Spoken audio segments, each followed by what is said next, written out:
Hello बच्चों, welcome back. आज हम पढ़ने वाले हैं बिल्कुल लेटेस्ट टॉपिक अकाउंटिंग इक्वेशन। ये जो टॉपिक है आप लोगों की क्लास 11th में आता है अकाउंटेंसी के अंदर, बीकॉम में भी देखने को मिलता है, लेकिन धीरे धीरे बीकॉम से जो जितना भी बेसिक पोर्शन है वो धीरे धीरे ख़त्म करते चले जा रहे हैं, क्योंकि बच्चा इन बेसिक कॉन्सेप्ट्स के बारे में 11th में और 12th में अच्छे से जान लेता है। इसीलिए तो हमारा 11th क्लास के अंदर ये टॉपिक आ रहा है। +1 में आए हो तो आप लोगों के लिए बड़ी खुशी की बात है कि आज से हमारा प्रैक्टिकल पोर्शन शुरू होने जा रहा है। जितनी भी आज तक हमारी 11th क्लास की वीडियो बनी हैं, 22 या 20 के आसपास लगभग बनी हैं, वो सारी की सारी थ्योरेटिकल पोर्शन से रिलेटेड हैं। ये जो चैप्टर है प्रैक्टिकल पोर्शन है और आज से आपका जितना भी प्रैक्टिकल है वो शुरू होने वाले हैं, तो आप लोगों ने रेडी रहना है बेटा। आज के बाद अगर पहले थोड़ा बहुत भी आप लोगों ने स्किप किया है या अच्छे से घर पे पढ़ाई नहीं करी है चलेगा, लेकिन आज आप लोगों ने ये जो प्रैक्टिकल पोर्शन शुरू होने वाला है, थोड़ा सा भी आप लोगों ने बेटा इसके अंदर टाइम वेस्ट नहीं करना है। अच्छे तरीके से जितना भी आपको करवाया जाएगा ऑनलाइन वीडियोज़ में, आप लोगों ने घर पे उसको अच्छे से रिवाइज़ करना है, ताकि जितने भी आगे वीडियोज़ आने वाली हैं, जितने भी आगे चैप्टर्स और आने वाले हैं, वो क्योंकि सारे एक दूसरे से लिंक्ड हैं, तो अच्छे से आप लोगों को समझ आ जाएंगे। तो चलिए बेटा शुरू करते हैं आज की ये वीडियो।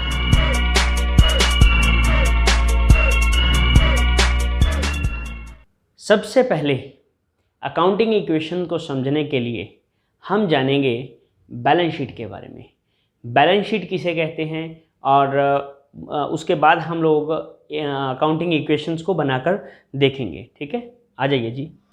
चलिए बैलेंस शीट के बारे में जानते हैं। बैलेंस शीट, इधर मैं लिखने जा रहा हूं लायबिलिटी प्लस कैपिटल। ओके, इधर मैं लिखने जा रहा हूं एसेट्स। ठीक है बेटा, चलिए अमाउंट के लिए मैंने जगह थोड़ी बनाई है, ये वाला यहाँ पे कुछ आइटम्स अपने लिखेंगे अभी। ये हमारा परफॉर्मा होता है बैलेंस शीट का। ठीक है जी, आ गया समझ में?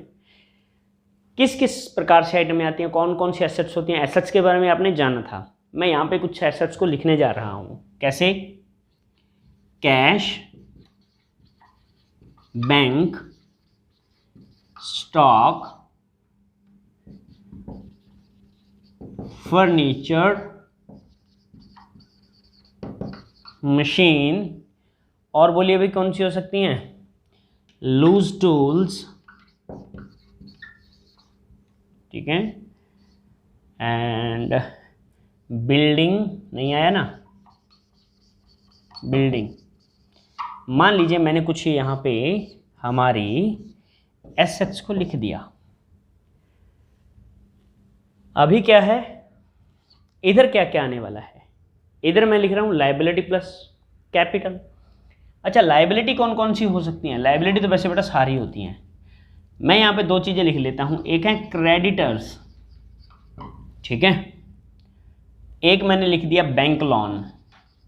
बैंक लोन, नीचे मैंने लिख दिया कैपिटल। आज इन चीज़ों से बहुत सी चीज़ें आप लोगों को क्लियर होने वाली हैं, ध्यान से देखते रहिएगा। ठीक है, देखो बच्चों, ये हमारा बैलेंस शीट का प्रोफॉर्मा है। पूरे ध्यान से आप लोगों ने इसको समझने की कोशिश करनी है। हमारी बैलेंस शीट के अंदर कब बनाते हैं बैलेंस शीट? अकाउंटिंग साइकिल हमने जाना था ना, बिल्कुल एंड में, अकाउंटिंग साइकिल के बिल्कुल एंड का जो अकाउंट हमारा बनता है, फाइनल अकाउंट बोलते हैं, फाइनेंशियल स्टेटमेंट्स इनको बोल देते हैं, तो वो होता है बैलेंस शीट, है ना। इससे पहले क्या बनेगा? ट्रेडिंग काउंट बनेगा, प्रॉफिट एंड लॉस काउंट बनेगा, फिर बनेगा बैलेंस शीट।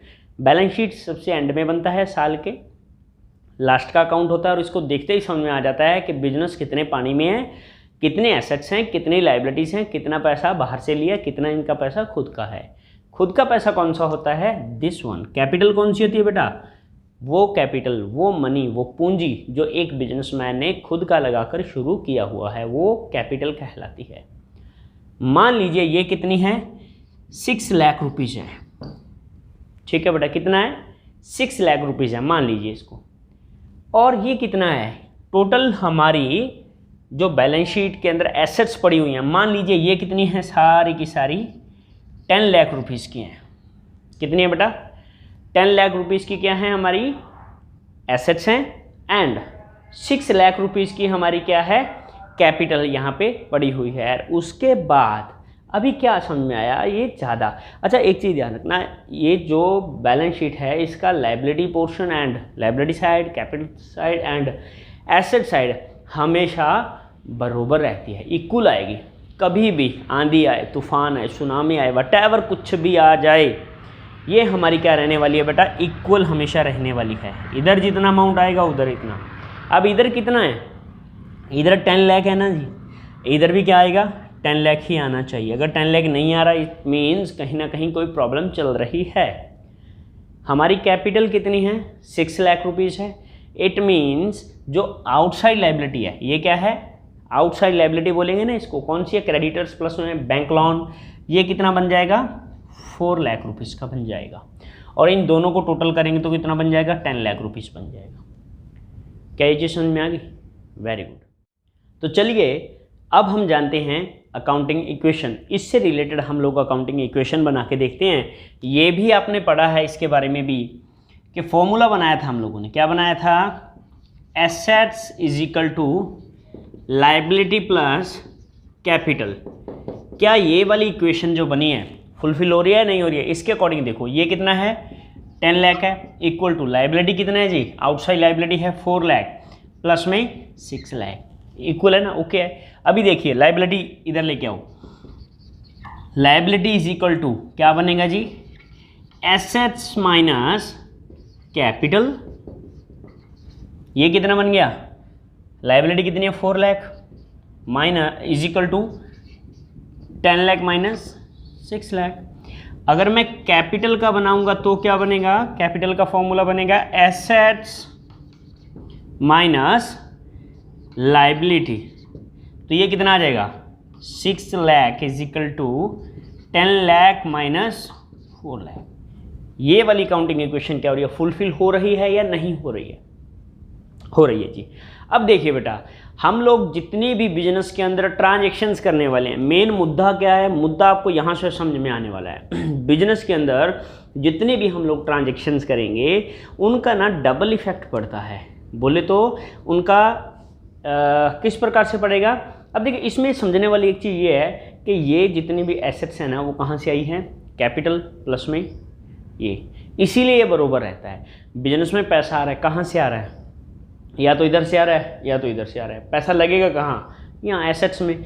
बोले तो जितना भी पैसा सारे का सारा वो हमारा एसेट्स के अंदर पड़ा रहता है। ठीक है बेटा। अब अकाउंटिंग इक्वेशन की अगर अपने बात करें, जितने भी हम लोग ट्रांजैक्शंस करने वाले हैं, हमने क्या किया, गुड्स को परचेज़ किया, माल परचेज़ किया, हम लोगों ने बैंक में पैसा जमा करवाया, हमने बैंक से पैसा निकलवाया, हम लोगों ने स्टॉक परचेज़ किया, हम लोगों ने फर्नीचर परचेज़ किया, मशीन परचेज़ किया, लूज टूल हमने ख़रीदा, हम लोगों ने बिल्डिंग परचेज़ किया, हम लोगों ने बिल्डिंग सेल किया, हम लोगों ने स्टॉक को सेल किया। जितनी भी ट्रांजैक्शंस बनेंगी आपके बिजनेस में, उन सभी का क्या होगा, अकाउंटिंग इक्वेशन बरोबर रहने वाला है। ठीक है बेटा। क्या इधर भी इक्वल एंड इधर भी इक्वल, ये रहने वाला है। कोई मर्जी ट्रांजैक्शन हम करेंगे इस प्रकार से रहने वाला है। तो चलिए एक अपने प्रैक्टिकल क्वेश्चन इसी टॉपिक से रिलेटेड एक क्वेश्चन करके देखते हैं। और इस क्वेश्चन को आप लोगों ने अच्छे से समझना है ताकि जितने भी इस चैप्टर के अंदर प्रैक्टिकल क्वेश्चंस हैं आप लोग अच्छे से कर पाओ। एक या दो क्वेश्चन हम लोग और करेंगे जो टिपिकल से मुझे लगे आप लोगों को मैं ज़रूर करवाऊँगा। ठीक है। या फिर अगर आप लोगों को लग रहा है कि सर ये वाला क्वेश्चन आप लोग हमें करवा दीजिए, अकाउंटिंग इक्वेशन का प्रैक्टिकल क्वेश्चन है या कोई भी सॉल्व्ड क्वेश्चन है, अनसॉल्व्ड क्वेश्चन है, तो आप लोगों ने वो मेरे को कमेंट बॉक्स में बता देना है, तो मैं आप लोगों को ज़रूर वो करवाऊँगा। ठीक है बेटा। तो चलिए शुरू करते हैं इसको। मैंने थोड़ा ये कम जगह में लिखा है, तो आप लोगों को ऊपर यहाँ पे जो 3 डॉट दिखाई दे रहे हैं, अगर सही से ये दिखाई नहीं दे रहा है तो 3 डॉट पे क्लिक करके क्वालिटी के अंदर जाकर 480 या 360 पिक्सल्स को अडॉप्ट कर सकते हो। उस पर क्लिक करोगे तो ये क्लियर दिखाई देने लग जाएगा। ठीक है बेटा। लिखा क्या है देखिए, सबसे पहले लिखा है स्टार्टेड बिजनेस। कोई भी व्यक्ति है, नाम है राम श्याम सीता गीता वटेवर जो भी है, started business with cash ₹10 lakh, 10 lakh रुपए से इन्होंने एक बिजनेस शुरू किया। आगे लिखा है परचेज्ड बिल्डिंग फॉर 3 लाख, आगे है purchased machinery for 1 lakh, purchased stock for 30,000 in cash, purchased stock on credit for ₹20,000, purchased furniture for ₹20,000, sold goods of ₹30,000 in ₹40,000। तो ये एक क्वेश्चन है, हम लोग इसको किस प्रकार से सॉल्व करेंगे देखिए बेटा। तो सबसे पहले अकाउंटिंग इक्वेशन का अगर ये चैप्टर है, आपका क्वेश्चन फाइनल एग्जाम के अंदर 101% एक आएगा ही आएगा, ठीक है। डिपेंड करता है, सीबीएसई में अलग आता है, और जो स्टेट बोर्ड्स होते हैं, चाहे वो आप लोगों का हरियाणा है, राजस्थान है, पंजाब है, महाराष्ट्र है, वटेवर जो भी है, तो आपका अलग अलग स्टेट के अकॉर्डिंग अलग अलग ये रहने वाला है, ठीक है बेटा। तो चलिए, तो सबसे पहले हम लोग यहाँ पे लिख सकते हो आप लोग particulars whatever, assets is equal to liability plus capital, दिखाई देगा आप लोगों को, assets is equal to liability plus capital. सबसे पहली इक्वेशन क्या है, सबसे पहली इक्वेशन मैं यहाँ पे लिखूंगा बेटा, सारी की सारी ये जो स्टेटमेंट्स हैं इनको लिखूंगा। बोला स्टार्टेड बिजनेस, ये आप लोगों ने यहाँ पे लिखना है, started business with cash ₹10 lakh, मैंने शॉर्ट के अंदर इसको लिख दिया, ठीक है। कैसे लिखा जाएगा, अभी देखिए, जब मैंने इसको बिजनेस को शुरू किया तो एसेट साइड कहाँ पे ये पैसा आया मेरा, तो ये कहाँ आ गया बेटा, कैश में। मेरे बिजनेस में क्या आ गया, कैश आ गया, और कितना आ गया बेटा, ₹10 लाख आ गया। Is it clear. यही चीज़ लायबिलिटी साइड कहाँ पे लिखा जाएगा, कैपिटल में लिखा जाएगा, क्योंकि मेरी 10 लाख रुपीज़ क्या है बेटा, मेरा खुद का पैसा है, मैं ये मान के चल रहा हूँ, मैंने 10 लाख यहाँ पे लिख लिया यहाँ पे, ठीक है बेटा। ये चीज़ आप लोगों को सही दिखाई देनी चाहिए, और कुछ दिखे ना दिखे। आगे है next one, purchase building for ₹3 lakh, हमने यहाँ पे 3 लाख रुपए का बिल्डिंग परचेज किया है। तो किस प्रकार से लिखोगे आप, यहाँ पे एक लाइन लगाकर इसको बंद कर सकते हो। यहाँ पे अब लिखोगे सेकंड वन, है ना। पहले तो ऐसा होता है बेटा, देखिए मैं यहाँ पे लाइन ना लगाकर अगले में लगा लूँगा, ये डिपेंड करता है, कोई इसमें पर्टिकुलर फॉर्मेट नहीं है कि 100% इसी को आप लोगों ने अडॉप्ट करना ही करना है। समझाने के लिए आपको इसी प्रकार से भी हो सकता है कि जस्ट आप सीधे लिखते चले जाओ, प्लस माइनस करने की भी ज़रूरत नहीं है, एंड में कर दीजिएगा। लेकिन मैं सेकेंड इक्वेशन पहले लिख रहा हूँ, यहाँ पे देखिए इसको, परचेज्ड बिल्डिंग फॉर ₹3 लाख। तो सबसे आप लोगों ने यहाँ पे लिखना है परचेज्ड बिल्डिंग फॉर 3 लाख, सब लिखने के बाद में अब यहाँ पे लिख दीजिए। अब देखिए होगा क्या बेटा, इस स्टेटमेंट का, या ये जो आपने ट्रांजैक्शन बिजनेस के अंदर करी है, इसका आपके बिजनेस पे इफेक्ट क्या पड़ने वाला है, या फिर अकाउंटिंग इक्वेशन पे क्या इफेक्ट पड़ने वाला है। आपने क्या किया, परचेज्ड बिल्डिंग 3 लाख, तो कैश के ऊपर क्या इफेक्ट पड़ेगा, जाएगा ना। तो यहाँ पे माइनस में आपने क्या कर देना है, 3 लाख रुपीज़ माइनस आगे लिख दीजिए। अच्छा एक बात बताइए, जब बिजनेस में से 3 लाख रुपया जा रहा है, आ क्या रहा है भाई, आ रही है बिल्डिंग, तो कैश के प्लस में लिख दीजिए आप लोग बिल्डिंग, ठीक है। बिल्डिंग लिख दिया तो क्या हो जाएगा, प्लस में 3 लाख, ये मैं शॉर्ट थोड़ा सा टाइट लिख रहा हूँ इसको। तो इधर अच्छा इस पे क्या इफेक्ट पड़ने वाला है, इज इक्वल टू, कैपिटल पे कोई असर पड़ेगा नहीं ना, क्यों नहीं पड़ेगा, 3 लाख मेरा कैश चला गया, और 3 लाख की जगह मेरी एसेट साइड ही 3 लाख आ गया, बिल्डिंग आ गई, तो इधर क्या, नो इफेक्ट, तो इधर आपने क्या लिख देना है, 0। अब यहाँ पे आप लोग क्या करिए, एक लाइन लगा लीजिए, अब इसका प्लस माइनस कर दीजिए। कैश मेरे पास कितना बचा, 7 लाख, बिल्डिंग कितने की पड़ी है जी, 3 लाख, इधर ये कितने का पड़ा हुआ है, 10 लाख रुपीज़ का पड़ा हुआ है, ठीक है बेटा। अकाउंटेंसी में एक चीज़ का ध्यान रखना, जब आप लोगों ने कुछ भी लिख रहे हो, अमाउंट को लिख रहे हो, तो 1000 के बाद में जैसे कोमा लगाकर आप 4th में 5th क्लास में सीखा था, आप लोगों ने, आपके मैथमेटिक्स के टीचर ने सिखाया था, उसका प्रयोग यहाँ पे 101% करना ही करना है। क्यों करना है, क्योंकि उससे आप लोगों की कैलकुलेशन आसान रहेगी। आदत डाल लीजिए, कैसे बेटा, जैसे आपने लिखना है 7 लाख, तो आप लिख लीजिए 7 ऐसे। अब मेरे को ये प्रैक्टिस है तो मैं लिख रहा हूँ, अदरवाइज़ आप कैसे लिखो, 7 लाख लिख दिया, कैसे 1 2 3 1 2, ठीक है, जितने भी 1 2 1 2 1 2 ऐसे लिखते चले जाना है। तो ये क्या बन गया, 7 लाख रुपीज़, ठीक है बेटा। तो ये इसकी आदत आप अभी से डाल लीजिए। चलिए अब ये क्या बन गया हमारी, ये बन गई है न्यू इक्वेशन, ये बन गई है न्यू इक्वेशन। चलिए अब है थर्ड इक्वेशन। थर्ड इक्वेशन क्या करी हमारी, ट्रांजैक्शन हुई है परचेज्ड मशीनरी फॉर ₹1 लाख, तो हमने यहाँ पे लिखना है पहले परचेज्ड मशीन फॉर ₹1 लाख। अब इसका इफेक्ट क्या हुआ, ध्यान से समझिए। सबसे पहले कैश पे क्या इफेक्ट पड़ेगा जी, इसका कम हो जाएगा ना, कैश में खरीदी हमने, तो यहाँ पे आप लोगों ने माइनस का कर देना है जी 1 लाख, ठीक है। अच्छा, क्या बिल्डिंग पे इसका कोई इफेक्ट है? नहीं, तो प्लस में 0। और क्या होने वाला है, हमारे पास कैश गया, मशीन आई। मशीन क्या है, एसेट्स है या लाइबिलिटी है? ये देखिए अपना बैलेंस शीट होता है ना, तो आपने इसका देखना है, ये है बैलेंस शीट। तो बैलेंस शीट में this is the liability side and this is the asset side, ठीक है। तो आपने ये समझने की कोशिश करनी है कि किसी भी ट्रांजैक्शन का इधर क्या इफेक्ट पड़ेगा एंड इधर क्या इफेक्ट पड़ेगा, ठीक है बेटा। चलिए, परचेज मशीनरी फॉर ₹1 लाख, आप लोगों का कैश हो गया माइनस, और क्या हो जाएगा प्लस में, मशीन यहाँ पे आप लोगों की बिजनेस में वेलकम हो गई, आ गई है। ओके, यहाँ माइनस, इधर 0 इफेक्ट, इधर क्या हो जाएगा 1 लाख रुपीज़ की मशीन उसके नीचे लिख दीजिए। इधर क्या इफेक्ट पड़ने वाला है, नो इफेक्ट पड़ने वाला है लाइबिलिटी साइड, ठीक है। तो इधर क्या लिखोगे 0, यहाँ पे आप लोगों ने एक लाइन लगा लेनी है। अब इसका प्लस माइनस कर दीजिए, ये क्या बन गई हमारी न्यू इक्वेशन। तो न्यू इक्वेशन क्या बन रही है भाई, देखिए इसको, इधर रह गया 6 लाख, हमारे पास कैश कितना बचा 6 लाख, 3 लाख रुपए की हमारे पास क्या पड़ी हुई है बिल्डिंग, 1 लाख रुपए का हमारे पास क्या पड़ा हुआ है मशीनरी। इन तीनों को कैलकुलेट कीजिए, क्या आएगा 6 lakh plus 3 lakh, 9 lakh plus 1 lakh, 10 lakh is equal to 10 lakh. हमेशा कोई भी इक्वेशन होगी आप लोगों की XYZ कोई भी बनेगी, इक्वल रहने वाली है, इस चीज़ का आप लोगों ने ध्यान रखना है। पहली बरोबर, न्यू इक्वेशन बरोबर, नेक्स्ट बरोबर, जितनी भी आएगी। अब ये देखो क्या है, माइनस 10 लाख, इधर प्लस 10 लाख, 0 हो गया ना, इधर क्या है 0। चलिए, अब क्या है फोर्थ इक्वेशन में यहाँ पे लिखने वाला हूँ क्या है बेटा, purchased stock for ₹30,000 in cash. हम लोगों ने यहाँ पे कैश के अंदर परचेज कर लिया स्टॉक परचेज किया है ₹30,000, 30K।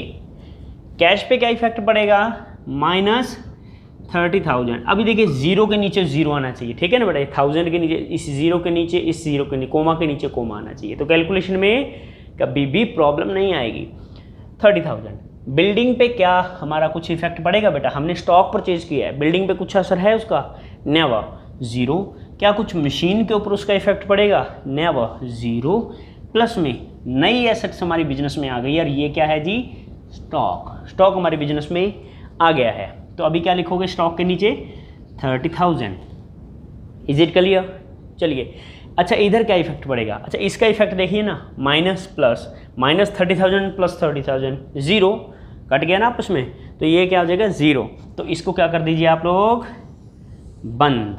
यहाँ क्या आ जाएगा 5,70,000, ठीक है जी, प्लस 3 लाख, ठीक है, इधर plus 1 lakh plus 30,000 is equal to, total करके देख लीजिए 10 लाख ही बनेगा, ठीक है बच्चे। चलिए, ये हमारी क्या बन गई जी न्यू इक्वेशन। नेक्स्ट वन, मैं यहाँ पे एब्रिवेशन यूज़ कर रहा हूँ, आप लोगों ने पूरा लिखना है, ठीक है। और ख़ास करके जब एग्ज़ाम दे रहे हो, टेस्ट दे रहे हो, तब तो बेटा पूरा जरूर लिखना है। आप होमवर्क कर रहे हो, प्रैक्टिकल क्वेश्चन कर करके देख रहे हो, रफ वर्क है, आप लोग कोई बात नहीं, एब्रिवेशन यूज़ कर सकते हो टाइम को बचाने के लिए, लेकिन फाइनल एग्ज़ाम या टेस्ट के अंदर कभी ऐसा मत कर देना टीचर के साथ, तो टीचर आपके मार्क्स वहाँ पर कट कर लेगा। अब आगे देखिए, फोर्थ है एंड फिफ्थ है। फिफ्थ में क्या है, purchase stock on credit for ₹20,000। हमने क्या किया है फिफ्थ ट्रांजेक्शन के अंदर, स्टॉक परचेज किया है 20,000 का है, लेकिन क्या है क्रेडिट पे है जी। अब देखिए, क्योंकि उधार में, क्रेडिट बोले तो उधार, क्रेडिट पे परचेज किया, क्या इसका कैश पे इफेक्ट करने वाला है, नो, समझ में आया ना, नो इफेक्ट, 0। क्या बिल्डिंग पे इफेक्ट, 0। क्या मशीनरी पे इफेक्ट, 0। क्या स्टॉक पे इफेक्ट, यस। स्टॉक परचेज किया ना, तो स्टॉक क्या हो जाएगा, बढ़ जाएगा। 30,000 पहले था, 20,000 नया आ गया। चलिए, और कुछ हुआ, नहीं हुआ। अच्छा, इधर क्या इफेक्ट पड़ेगा, हमारे क्या बन गए क्रेडिटर्स। यहाँ पे हम लोग लिख देंगे क्रेडिटर्स। कितने के क्रेडिटर्स बन गए बेटा, 20,000 के क्रेडिटर्स बन गए हैं। इधर कितना, प्लस 20,000, इधर कितना, प्लस 20,000, एंड इसके ऊपर इफेक्ट कैपिटल पे नो इफेक्ट, ठीक है बेटा। चलिए, क्योंकि हमने देखिए अभी तक क्या था ना, अभी तक हमारे बिजनेस के अंदर सिर्फ और सिर्फ 10 लाख ही चल रहा था दोनों तरफ, क्योंकि हमारे पास जितना बिजनेस में पैसा था सिर्फ वही था, हमने बाहर से कहीं उधार लिया ही नहीं था, क्योंकि अभी स्टॉक परचेज किया है, माल खरीदा तो वो उधार में खरीदा, इसलिए अब हमारे बिजनेस की टोटल वैल्यू कितनी बन गई है, 10,20,000 बन गई है। क्या है, 10 लाख ये, 20,000 ये। अभी यहाँ क्या बनेगा हमारा, न्यू इक्वेशन, ठीक है बेटा। ये कितना है, 5,70,000 प्लस में इधर कितना आ गया जी, 3 लाख प्लस में 1 लाख, ठीक है, प्लस में 50,000। अभी स्टॉक कितने का पड़ा है हमारे पास, 50,000 रुपये का पड़ा है। अभी इधर देखिए इनका टोटल कितना बनने वाला है, 20,000 प्लस 10 लाख, तो 10,20,000 टोटल हमारे पास बिजनेस की आज वैल्यू बन चुकी है। नेक्स्ट 6th हमारी ट्रांजेक्शन कह रही है, परचेज फर्नीचर फॉर ₹20,000। हम लोगों ने बिजनेस में फर्नीचर परचेज किया है फॉर ₹20,000। ये आपने प्रॉपर लिखना है बेटा, ये वाला भी, ठीक है। मेरे पास स्पेस की कमी है, थोड़ा सा टाइम की कमी है इसलिए। अच्छा, कैश में परचेज किया है फर्नीचर को, तो कैश पे इफेक्ट पड़ेगा ना जी, यस, -20,000। बिल्डिंग पे no effect, machine no effect, stock no effect. तो नई हमारी बिजनेस के अंदर भी क्या आ गई है, एसेट्स आ चुकी है। तो ये कितनी है बेटा, ये हमारी फर्नीचर है, तो यहाँ पे लिख दीजिए फर्नीचर हमारा बिजनेस में नया आ गया, ठीक है। कभी भी आप लोगों ने इस प्रकार के प्रैक्टिकल क्वेश्चन करने हैं, नोटबुक को आप लोगों ने लैंडस्केप में रखना है, ठीक है। हॉरिजॉन्टल आप लोगों ने नहीं रखनी है बेटा, आप लोगों ने वर्टिकल उसको नहीं रखना है, हॉरिजॉन्टल आप लोगों ने रखना है लैंडस्केप के अंदर, टेढ़ी रख के फिर आपने क्वेश्चन करना है, ठीक है। और स्पेस अच्छा से रख लीजिएगा, और क्योंकि मेरे पास तो सब जगह की कमी थी, that's why I am doing like this. तो अभी क्या करेंगे, इधर क्या हुआ, हाँ, तो प्लस में 20,000 यहाँ फर्नीचर का मैं लिख दूँगा, इज इक्वल टू, अच्छा उधार नहीं खरीदा मैंने, क्रेडिटर के ऊपर नो इफेक्ट एंड कैपिटल के ऊपर नो इफेक्ट, क्लोज कर दीजिए इसको। यहाँ पे कितना आने वाला है हमारी, ये बन जाएगी न्यू इक्वेशन। ये रह गया जी 5,50,000 कैश अभी भी हमारे पास बचा पड़ा है, 3 लाख रुपीज़ की बिल्डिंग हमारे पास बिजनेस में पड़ी हुई है, एंड 1 लाख रुपीज़ का हमारे पास मशीनरी पड़ी हुई है, 50,000 का बिजनेस में स्टॉक पड़ा हुआ है, 20,000 रुपीज़ का बिजनेस में फर्नीचर भी आ गया, एंड 20,000 क्रेडिटर्स हैं, एंड प्लस में 10 लाख क्या है बेटा हमारा बिजनेस में लाइबिलिटी है, सॉरी कैपिटल है। चलिए अब देखिए, अब अच्छा इनको अगर आप कभी भी कैलकुलेट करके देखोगे ना तो बरोबर रहने वाला है, कभी भी करके देख लीजिए। 3 lakh, 4 lakh and 4 and 5 9 lakh, 9 and 50, 10 lakh, 20,000, ठीक है बेटा, पूरा बनने वाला है इस प्रकार से। 7th हमारी इक्वेशन, लास्ट इक्वेशन है ये जस्ट मैंने आप लोगों को समझाने के लिए, कॉन्सेप्ट क्लियर करने के लिए। इसके बाद आपने घर पे कर करके देखना है इनको, ठीक है। पहले सॉल्वर्ड करके देखिए, उसके बाद वही क्वेश्चन अनसॉल्वर्ड कीजिए, नेक्स्ट सॉल्वर्ड कीजिए, फिर वही क्वेश्चन अनसॉल्वर्ड कीजिए, ठीक है बेटा। सोल्ड गुड्स ऑफ ₹30,000 इन ₹40,000, मतलब क्या इसका, हमारे 30,000 रुपये का यहाँ पे सामान है, गुड्स है, हमने 40,000 रुपये में बेच रही है, क्योंकि 30,000 का सामान 30,000 में तो नहीं बेचेंगे ना, हमने यहाँ पे कोई समाज सेवा के लिए थोड़ी ना खड़े हुए हैं, मंदिर तो नहीं खोला हुआ ना, या कोई ट्रस्ट थोड़ी ना, ये हम लोगों का बिजनेस जनरेट करने के लिए हम लोगों ने बिजनेस शुरू किया हुआ है, प्रॉफिट जनरेट करने के लिए, लाभ कमाने के लिए हम लोग यहाँ पे आए हुए हैं। दैट्स वाई 30,000 का माल मान लीजिए 40,000 में बेच दिया, तो आप यहाँ पे लिख दोगे प्रॉपर तरीके से, ठीक है। क्या लिखोगे, sold goods for ₹40,000 of rupees, okay. अब देखिए हमने 30,000 का माल 40,000 में बेच दिया, ध्यान से समझ लेना ये वाली क्वेश्चन को, ठीक है बेटा। सब्सक्राइब जरूर कर लीजिए बेटा अभी आप लोग चैनल को, ताकि जितनी भी हमारी वीडियोस नहीं आ रही हैं वो आप लोगों तक पहुंचती रहें, आपको नोटिफिकेशन मिल जाएगा तो आप देख सकते हो उसको। कैश पे क्या इफेक्ट पड़ने वाला है, कैश पे उसका इफेक्ट पड़ेगा ना, यस पड़ेगा। क्या 30 40 पड़ेगा बेटा, क्योंकि 30,000 का तो माल गया है हमारे यहाँ से, सेल किया हमने माल, 40,000 रुपये हमारे पास आया, तो 40,000 क्या हो जाएगा, प्लस हो जाएगा जी, प्लस कर दीजिए 40,000। बिल्डिंग पे इफेक्ट नो, मशीन पे इफेक्ट नो, स्टॉक पे इफेक्ट यस। स्टॉक क्या होगा, माइनस हो जाएगा कितने का बेटा, 30,000 का। क्या ये समझ में आया? अच्छा, फर्नीचर पे 0। अब ये देखिए क्या इक्वेशन बरोबर है, नहीं है ना। इधर प्लस का 40,000, इधर क्या है माइनस का 30,000 है। तो ये क्या है, हमारा प्रॉफिट हो गया ना में 10,000 रुपये का, 10,000 का प्रॉफिट हो गया। ये 10,000 का जो प्रॉफिट है वो हम लोगों ने लिखना है कैपिटल में, कैपिटल के अंदर ऐड हो जाएगा बेटा, ठीक है। क्योंकि कैपिटल किसकी है, ऑनर की है, इसीलिए ऑनर के पैसे में ये 10,000 का प्रॉफिट ऐड हो चुका है।